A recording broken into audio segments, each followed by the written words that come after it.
Hello everybody, this is Rick with Stellar Living, and this week we are going to study Ecclesiastes chapter 3 verses 1 through 10. In this chapter we have perhaps one of the most poetic and recognizable entries in the Bible, probably most recognized in a song by the Byrds called Turn, Turn, Turn, which was originally written by Peter Seeger in the 1950s. In verse 1, the preacher starts by writing, "There is an appointed time for everything, and there is a time for every event under heaven." Now we shift back to the term under heaven, a change from contemplating things under the sun. It's clear our author understands that all things are subject to God's timing. Here we can see the full scope of God's sovereignty. This is not to look at things in a negative light, but rather to see the natural course of balance in our lives. The poem itself is a description of the polarities in life and how two polarities make up a whole. We can't experience life without death or love without hate. We have a total of 14 polarities, which is twice the number of perfection and completion, 7. It would seem as if there is an order to life. We see a purpose for everything as we reflect on the different polarities. To summarize the poem, we could say that God does everything at the perfect time. We open the poem in verse 2, a time to give birth and a time to die. A time to plant and a time to uproot what is planted. Right from the beginning, we see life in its entirety.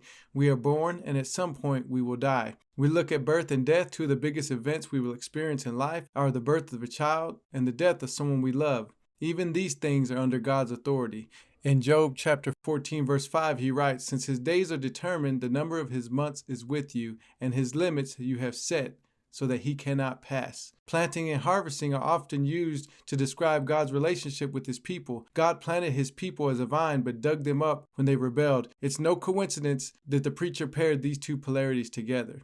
Verse 3, a time to kill and a time to heal. A time to tear down and a time to build up. In 1906, there was a great earthquake on the San Andreas Fault. The earthquake combined with fires flattened San Francisco. Around 3,000 people were killed. What the earthquake didn't destroy, the fires that came after did. If we look at San Francisco today, we would never know the past destruction. A harsh reality that even the most detestable things in life have their appointed time. Verse 4, a time to weep, a time to laugh.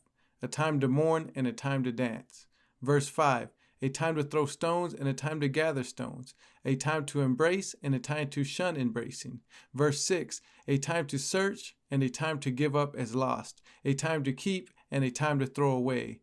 Verse 7, a time to tear apart, a time to sew together. A time to be silent and a time to speak. Verse 8, a time to love and a time to hate, a time for war and a time for peace. Verse 9, what profit is there to the worker for that in which he toils? Verse 10, I have seen the task which God has given the sons of men to occupy themselves. As we read the rest of the poem, we can look to the life of Jesus as the perfect example of God's timing. Galatians chapter 4 verse 4 reads, but when the fullness of time came, God sent forth his Son, born of a woman. There was even a appointed time for his death. In John chapter 7, Jesus was teaching in the temple. The Jews were seeking to kill him. Verse 30 reads, so they were seeking to seize him, and no man laid hands on him, because his hour had not yet come. Jesus clearly knew when it was time to heal, as you can read the stories of him healing in the book of Matthew. Jesus also knew when it was time to break down, as we remember the story when he threw out the money changers in the temple. He knew when it was a time to weep and mourn as he grieved the tomb of Lazarus. He rejoiced when the disciples returned from their first mission trip. He knew when to chase the lost sheep and to lose those who refused to hear his word. He embraced sinners, but he rejected the Pharisees who claimed to be righteous. Jesus knew when to speak. He spoke parables to his disciples and shared the famous Sermon on the Mount,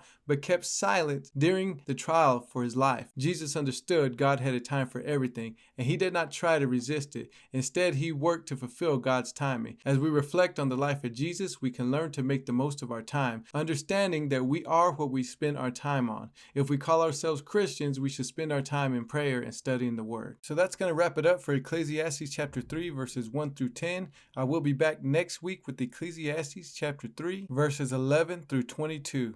Thank you for watching.